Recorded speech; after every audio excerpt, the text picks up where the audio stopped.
The Tennis Gambling Podcast on the Sports Gambling Podcast Network is brought to you by Cut. Cut is a peer-to-peer social betting platform that's US-based and available in 40 states. Head to cut.com, that's KUTC.com, and use promo code SGPN for a 10% deposit bonus. We're also brought to you by Nordic Fantasy. Play their fantasy pick'em for a chance to win 100 times your money in NBA, NHL, college basketball, and more. Sign up today using promo code SGPN to get a 100% deposit match.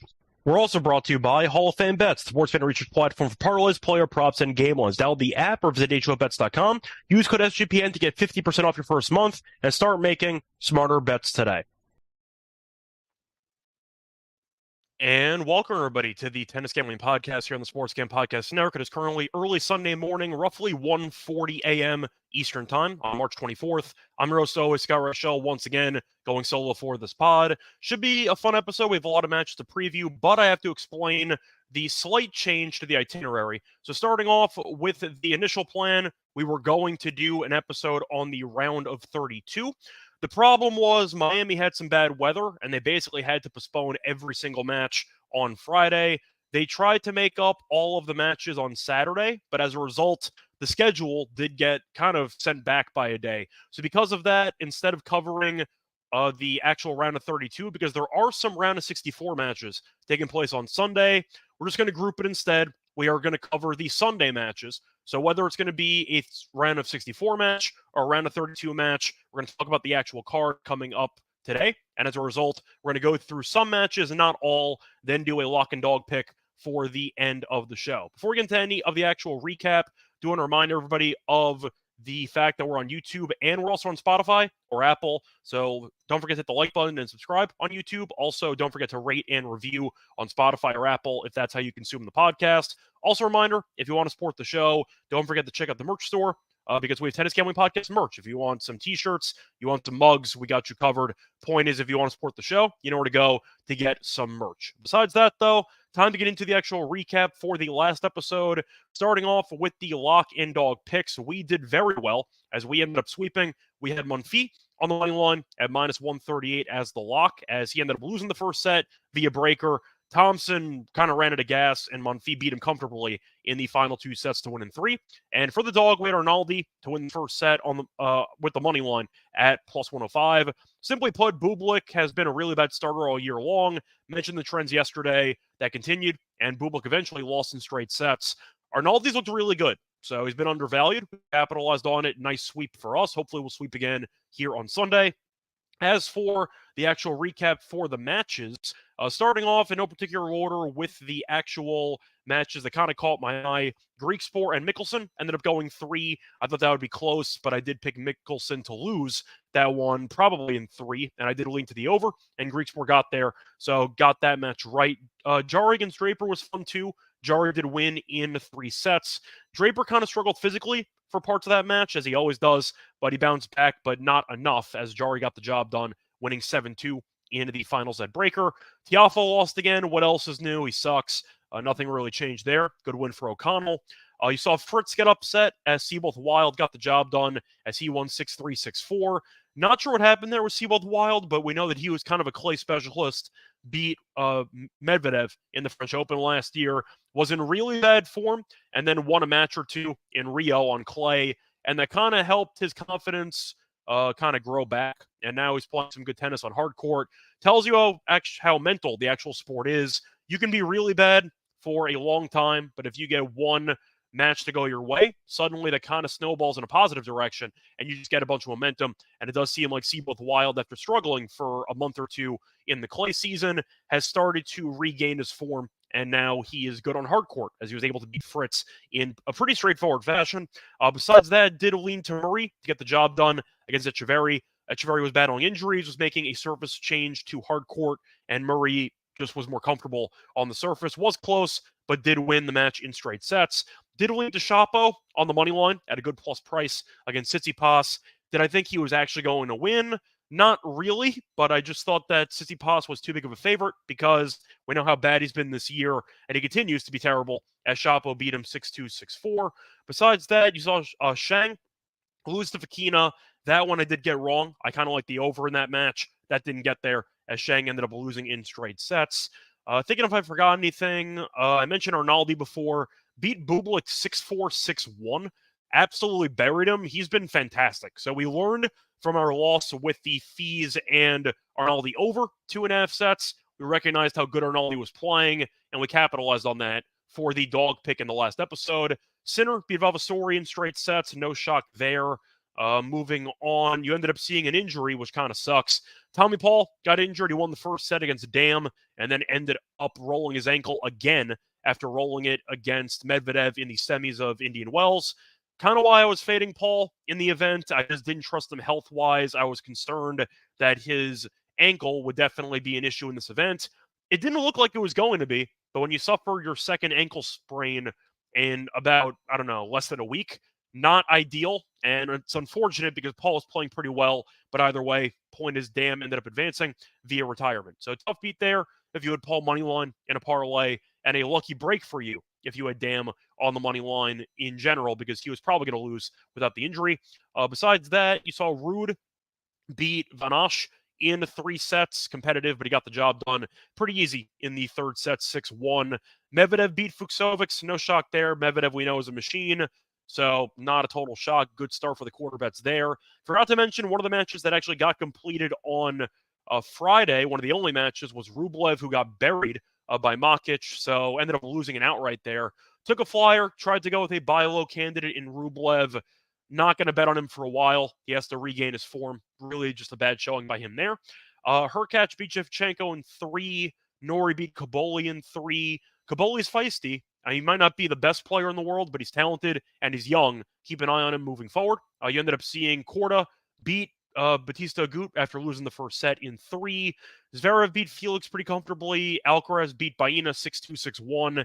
Evans had a pretty bad choke job there in the third set breaker against Eubanks, as Evans had multiple match points in the final set breaker, had basically an overhead slam at the net, and Eubanks was able to deflect it and was able to hit a passing shot winner. And then eventually he got the job done as he won 9-7 in the final set breaker. Really tough break there for Evans, but either way, you got to put away an overhead on match point, and he did not do so. Cerundolo beat Offner in 3. Kashanov, I thought, would beat Desir in straight sets. He did. And then, of course, Monfils cashed the lock for us by winning in 3 sets. Not really much more to add. Kind of covered almost every match. A lot of entertaining matchups. Was a lot of fun. And hopefully the matches on Sunday deliver, and we get a couple of very competitive matches. Now, for the women's actual tournament, not going to break it down too much, but wanted to mention, unfortunately, that Sabalenka did lose to Kilinina, which kind of sucks. Was hoping Sabalenka would make a run after what happened to her boyfriend, rest in peace. But unfortunately, Sabalenka is going home, and she is not going to win this event. So hopefully, mentally, she's able to make a full, I'd say, recovery with the grieving process, and we'll go from there. Wanted to mention it, though. Unfortunate for, in my opinion, a pretty good story of her being able to overcome such adversity to win, and she was unable to do so. So unfortunate there, but that's going to do it for the recap of yesterday's action. Now it's time to get into the actual preview for Sunday's matches. But before we get into any of that, going to take a quick word to hear from our sponsors.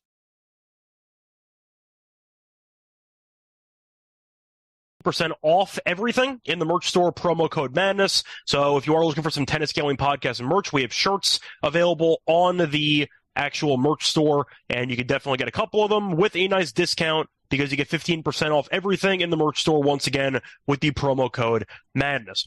We're also brought to you by Cut. Cut is a peer-to-peer social betting platform that's US-based and available in 40 states. Peer-to-peer social betting is a new and better way to bet directly against your friends or other users on sports, politics, pop culture, and other events with verifiable outcomes, plus a ton of social features that give it the feel of a betting social network. Cut offers lower vig and fully customizable odds so you can create your own bets. Cut handles the payment side of things, so you never have to worry about chasing down your money. Social features include group chats, betting leaderboards, head-to-head history, user profiles, fan groups, and more. And they also have great rewards. Get cash back every single time you bet against your friends or other users. So download Cut today in the App Store or over at cut.com. That's KUTT, and use promo code SGPN for a 10% deposit bonus. We're also brought to you by Underdog Fantasy. Underdog Fantasy is the place to play fantasy sports because it is the fastest growing fantasy app in the industry. They have great pick'em games. For example,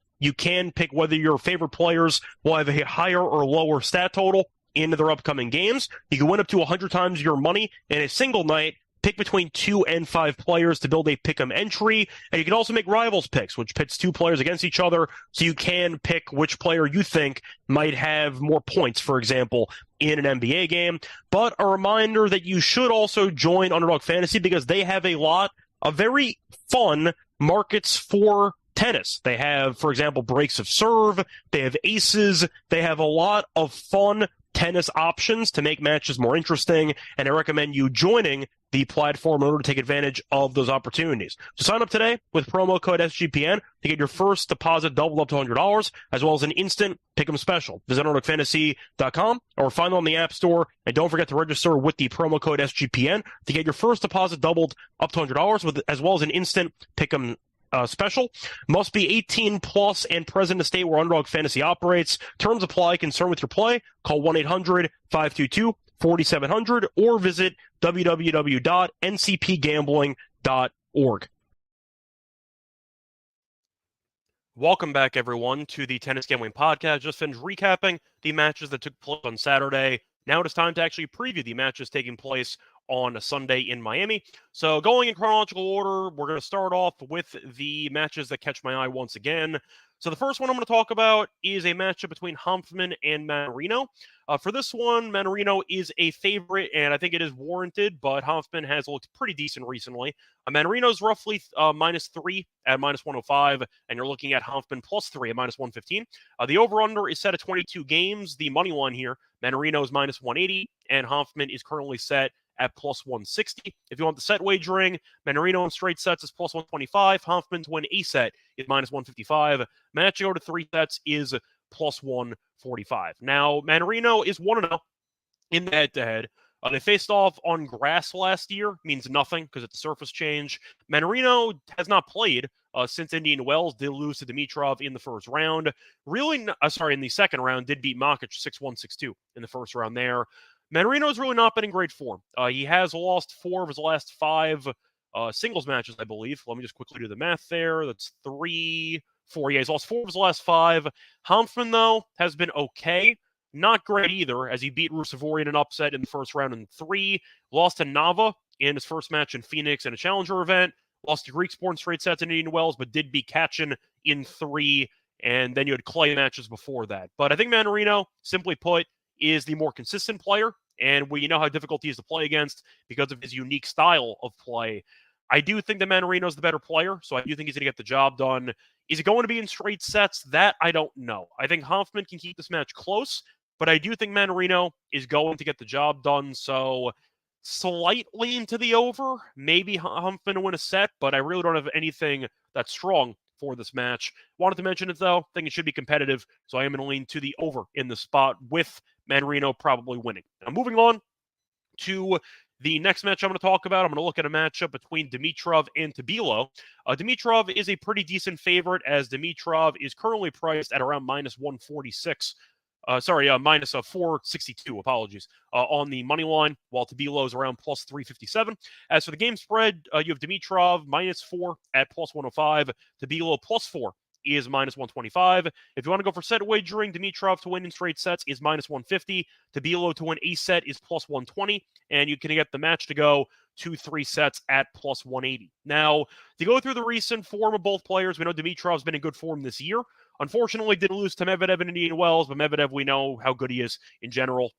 He's beaten the guys he should beat. Let's put it that way.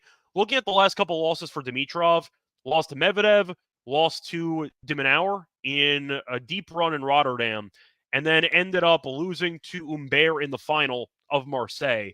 He's been really good, simply put. And I think that when you're looking at Tabilo, we know he won a title earlier this year in Auckland. Since then, he has not been great. Did make a final in his home country in Santiago, Chile, as he lost to Baez in the final there. But recently, not exactly been in great form. Beat Kotov in 3 in Indian Wells, who's been struggling for most of the season. Fritz beat him in straight sets. Then he beat Nakashima, who's kind of turned himself into a challenger-level player, which is unfortunate because Nakashima had a bright trajectory, and he's kind of come just crashing back down to earth over the last year and change. But I think based on the overall form and the overall talent, I got to assume Dimitrov wins in straight sets. I think Tabilo's serve can be a bit annoying to deal with, but I do think Dimitrov's return game is good enough. The variety is good enough, and Dimitrov has really been more aggressive this season, which I think should help him take control of these rallies. So I am going to lean to Dimitrov in straight sets. I just think, simply put, he is the better player. Now, moving on to the next match, you have a matchup between Makic and Murray. Makic is a slight favorite here, as Makic is around minus 140, and Murray's around plus 120 on the money line.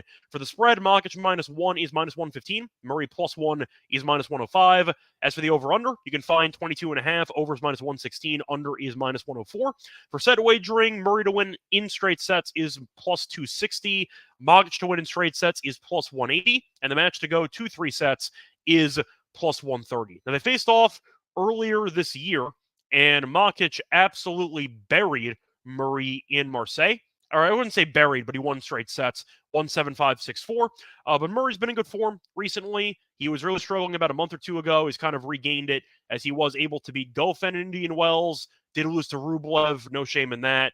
Beat Berrettini in 3 in Miami, then ended up beating Echeverry in Miami as well. You could argue, though, that the recent opponents that Murray has beaten have been relatively weak because Goffin has kind of been mostly a challenger player or a qualifier at this point. Berrettini kind of just made its return to tennis as he had a deep run in Phoenix. I think he made the final before losing to Borges and then lost in 3. But we saw Berrettini struggle with the heat. He kind of started to really just, I'd say, implode once his fitness level dropped. And then Echeverry, I mentioned in the last episode, had been injured and was playing on clay, so he had to make a surface change. So Murray has gotten a pretty, I'd say, beneficial draw on his behalf. Makic, though, has been good. And I mentioned before, he did end up beating Rublev in straight sets on one of the only matches that got completed on Friday. So Makic, I do think, makes sense as the favorite. The question is, do I think he should be laying this against a relatively in-form Murray? Or I should say a post-prime in-form Murray. He's been good, though. Beat Blanche in straight sets, who's kind of an up-and-comer, not exactly an impressive win there. He was a massive favorite, but point is he did take care of business after a slow start and then beat Rublev in straight sets. I understand why he's favored, because beating Rublev is impressive. We saw Murray lose to Rublev in straight sets about a week ago.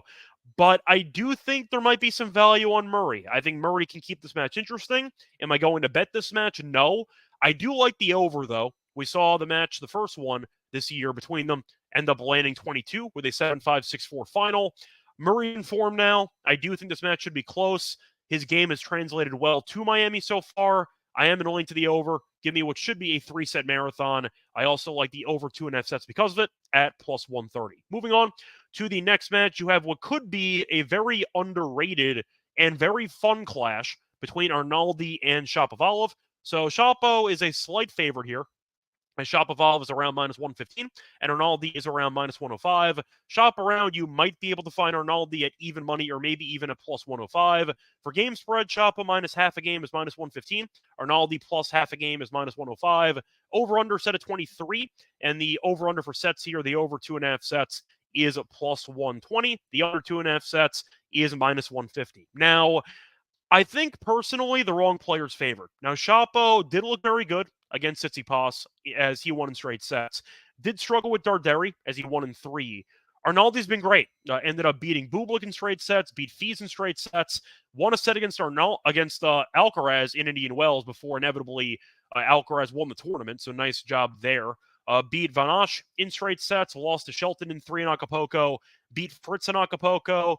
He's been in good form, just simply put, and watching him play a bit in Miami, his firepower has translated very well to the courts here, which is why this match should be fun, because Shapo has a lot of firepower too. We know what Arnaldi can do. Arnaldi's serve appears to be getting better, or at least looking sharp in Miami. So for me, I think it's going to be a close match, but I find it a bit absurd that Shapo's favored here. I know he beat Tsitsipas, but it feels like a heavy overreaction based on name recognition because we know Tsitsipas has been, I don't want to say an auto fade, but he's been a mess so far in 2024. So for me, I'm going to back the hot hand, the guy that's made us some money recently. Give us Arnaldi to get the job done here at a pretty decent price at minus 105. But I do like the over, and I do think 3 sets is a pretty logical conclusion for this matchup. Give me the over 2.5 sets at around plus 120. Shop around, you might be able to find plus 125 or maybe even plus 130. Moving on, you have Sinner taking on Greek Spore. To be honest, I just think Sinner wins in straight sets. I'm really not going to break it down any further. Sinner has won each of the first 3 meetings in straight sets. All 3 meetings were within the last year. Faced off in Rotterdam about a month or 2 ago, and Sinner beat him in straight sets there. Faced off in the Davis Cup in 2023. Sinner won in straight sets. Faced off in Rotterdam last year, which, a reminder, is home court advantage for Greek Spore, and Sinner did beat him again in straight sets. Greek Spore had a marathon against Draper. Ended up winning that, not against Draper, sorry. Greek Spore ended up having a marathon against Mickelson, which was a long match, as that match ended up taking around 3 hours. It took about 2.5, give or take. But still, I do wonder about fatigue, and with Sinner being in great form, I just think Sinner's going to beat him in straight sets. I really don't have a shocking take for you there. Not going to mention the odds. I just think Sinner wins. Probably 6-4, 6-4, maybe a breaker in there, but I really don't expect Greek Spore to win a set. Now, moving on to the next match I want to talk about between Jari and Seabolt Wild. I'm going to mention one more match, or maybe 2 after this. But the point is, you have a matchup between Jari and Seabolt Wild where Jari is a favorite. Jari is around minus 120, and Seabolt Wild is around even money. Jari minus half a game is minus 115. Seabolt Wild plus half a game is minus 105. Over-under for games is 23.5. And you're looking at the set wagering. The over 2.5 sets is a plus 130. I think the wrong player is favored here. I know Jari has a better track record long-term of hard court success. Having said that, Jari has not been great so far this season either. Did beat Draper in a massive marathon, as that match ended up taking 3 hours and 28 minutes. It's in Miami. You have no days off. It's relatively hot in Miami. Not crazy hot, but still not exactly the best venue to have a back-to-back match after playing for 3.5 hours the day prior. It's really just a bad scheduling spot for Jari because Seabolt Wild had an easy, straightforward win against Fritz. We know Fritz is better than Jari, but still, he went through qualifying. He has not dropped a set. So he beat Fritz in straight sets, beat Borges off of a title in Phoenix in straight sets, beat Grenier in straight sets, and beat DeZumer in straight sets. So Seabolt Wild's in good form, just simply put. And he went through qualifying in Indian Wells. He ended up beating Kashanov in straight sets, beat Wolf in straight sets. Wolf's had a really bad run recently, but still, he's won in straight sets in 8 of his last 9 hardcourt matches, and Jari should be exhausted. So I like Seabolt Wild here. I think the wrong player is favored. Give me the plus money lean there with Seabolt Wild. Moving on to the next match, a late night matchup between Ruud and Kina. For this one, Ruud is the favorite, but it is somewhat close as Ruud's around minus 198, as Fakina is around plus 168. The game spread, you have Ruud at minus 3 at plus 100. Fakina plus 3 is at minus 120. Over-under set at 22.5 games. The over is minus 115. The under is minus 105. Match to go 2-3 sets is plus 140. Ruud to win in straight sets is plus 140. And Fakina to win a set is minus 170. Now, the head-to-head has been close between these two, as they faced off 3 times in their careers, and all 3 meetings went to a deciding set. We did the same exact breakdown in Toronto last year. I don't see much changing. Ruud has been in good form, kinda. Ended up going to 3 sets against Vanache. Did make a deep run in Indian Wells before losing to Paul in 3 sets. Made the final in Acapulco and in Los Cabos and lost both of those matches. So we know Ruud has not won any titles this year, but he has made some good runs on hard court.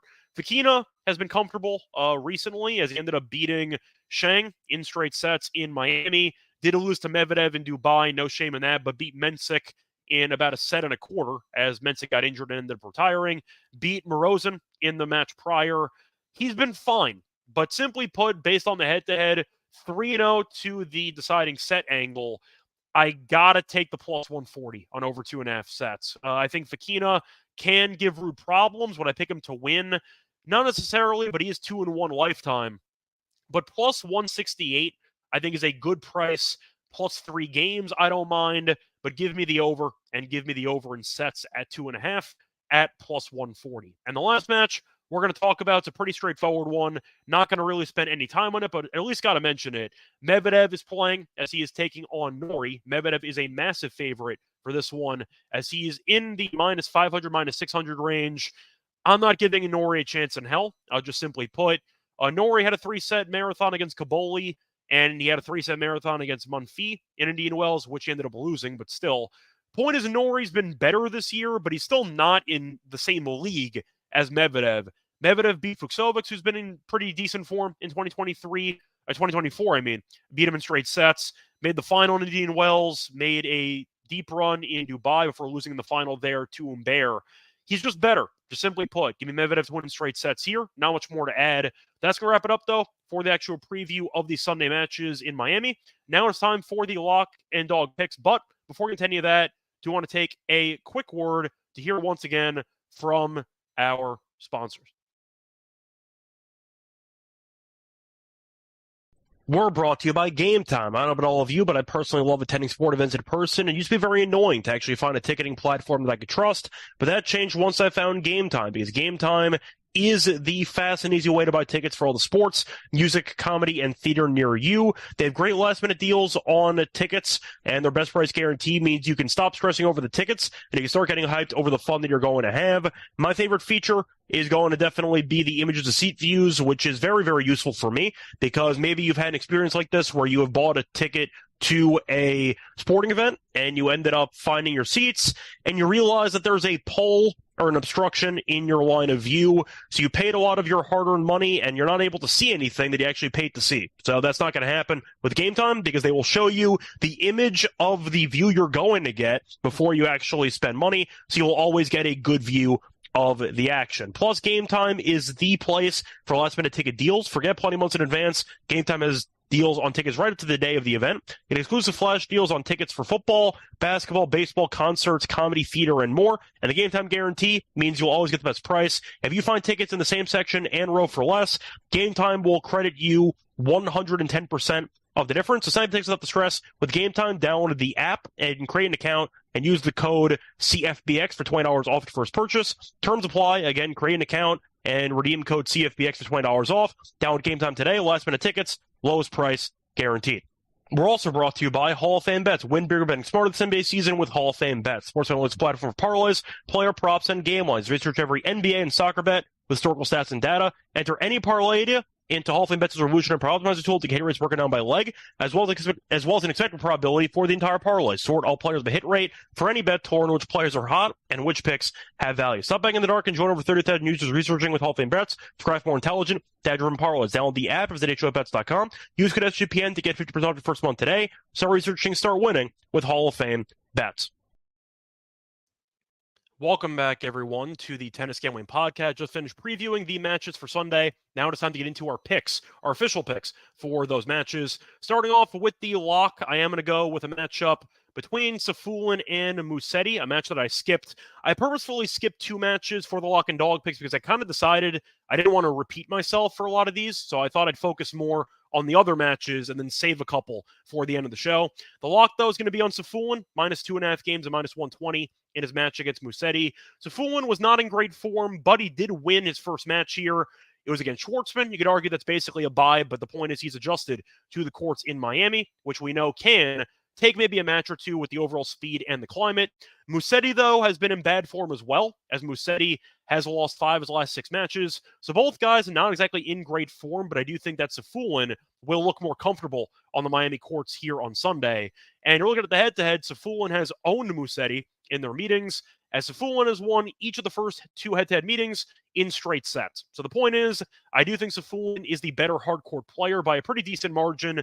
Musetti's been a mess recently. Safiullin did play a match here already, so he should be adjusted to the courts. Give me a cheap price here, fading Musetti. Give me Safiullin, minus 2.5 games and minus 120 as my lock. For my dog, I am going to go to a 2-pick parlay. I am going to go with 2 favorites, 2 heavy favorites to win in straight sets, and I'm going to parlay those 2 together. I'm going to take Shelton to win in straight sets and de Minaur to win in straight sets. That's going to pay out at even money. So a couple reasons why I'm going to go with Shelton in straight sets here. He's facing off against Landalucci, and Landalucci did win his first ever ATP match in the previous round. Beat Munar in 3 sets, which is a good win for your first ever win, but still, Munar is a really bad hardcore player, and he barely beat him. The point is, I think Landalucci got fortunate with facing off against a clay court guy specialist in the first round, and even with that being the case, still needed 7-5 in the third set. It's going to be a lot more difficult against Shelton. The serve is going to be a lot better. Shelton's serve, we know, is incredible. He should be able to hold more easily because Landalucci's serve really did not do much damage against Munar, and I do think that Shelton will be able to really unload the firepower either from the serve or the forehand, and I just think that Landalucci is going to be facing off against a massive step up in competition, which I think he's going to struggle with. So for me, give me Shelton to win in straight sets as the first leg. And as for de Minaur, I am going to fade Kwon. de Minaur's been in great form. He's lost 7 of his last 8 matches. The only exception was a 3-set marathon loss to Zverev. No shame in that, but we know he's in great form in general, as he has won at least one title this year. He's been great. So I do think he's in line for a good showing once again. As for Kwon, he beat Mueller in the first round here. Mueller's been a mess for the last couple of months, but Kwon was in really bad form before that. He has lost in 9 of his last 10 matches. I know that he used to be in good form. He won an ATP title a year or two ago, but recently he's been really bad, made a comeback, and he ended up beating a pretty underwhelming hardcore player as well in Mueller in the first round. Massive step up in competition, kind of similar to the Landalucci fade angle. I just think that de Minaur is going to be much better than him in terms of talent, in terms of rally tolerance, and in terms of overall just skill. So for me, give me de Minaur to win in straight sets as well as the final leg of the parlay. So once again, my picks for the show, the lock's going to be on Safullin, -2.5 games and -120 against Musetti, and my dog will be on Shelton in straight sets, parlayed with de Minaur in straight sets, and that pays out at even money. That's going to wrap it up, though, for this episode. We're back once again for the round of 16. The Miami schedule reminder is a little bit weird because of the rain delay or the rain cancellation of a day. So the point is, we're going to try to wait or figure out the round of 16. Hopefully they get back on schedule on Sunday. Either way, though, the plan is to cover at least most of the round of 16 matches. We'll see if the schedule gets weird again. But until next time, you know where to find me on Twitter, @Reichel Radio. Find me on the NBA show, the MLB show. Find me on, of course, this show. And you can also find me on a bunch of other podcasts at the network. But until next time, good luck to all of you and all of your bets. Bye, everyone.